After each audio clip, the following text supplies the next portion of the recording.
Civic মুখ্যমন্ত্রী বা civic সরকার চলে, তাহলে কি কি হতে পারে? এক, রাজ্যের বিভিন্ন রাস্তা দিয়ে আপনি যদি যান দেখবেন অন্যবারের মতন এবারও সেখানে খানাখন্দ আছে, কিন্তু এবারের বৈশিষ্ট্য হলো খানাখন্দের মধ্যে কিছু কিছু রাস্তা অবশিষ্ট রয়েছে। সেটা ইএম বাইপাস কলকাতা শহরের হতে পারে, ইস্টার্ন মেট্রোপলিটন বাইপাসের মতন এত লম্বা এত গুরুত্বপূর্ণ একটি রাস্তা, সেখানে আপনি 2 ঘন্টা 2.5 ঘন্টা কলকাতার মানুষ দক্ষিণ থেকে উত্তরে বা উত্তর থেকে দক্ষিণে যেতে যাওয়ার জন্য অপেক্ষা করবেন মাঝ রাস্তায়, এবং পরে কারণ হিসেবে জানতে পারবেন যে খানাখন্দ রয়েছে। পুলিশ বেশিরভাগ তাদেরকে তুলে নিয়ে যাওয়া হয়েছে 21শে জুলাইয়ের যে পুলিশিং তার দায়িত্বে। 21শে জুলাই মমতা বন্দ্যোপাধ্যায় একটি শখের সভা করবেন বলে উত্তর কন্যা অভিযান, তাতে পুলিশ পারমিশন দেয় না।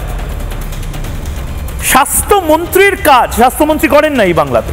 স্বাস্থ্যমন্ত্রী দেখেও বোধহয় না দেখার ভান করবেন যে এই বাংলাতে দেহ হাসপাতাল চত্বরে পড়ে রয়েছে এবং সেটা খুবলে খাচ্ছে কুকুর। বাংলাতে দেহ খুবলে খাচ্ছে কুকুর।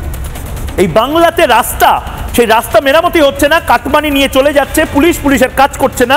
পুরো চিত্রটা একটা সিভিক চিত্র।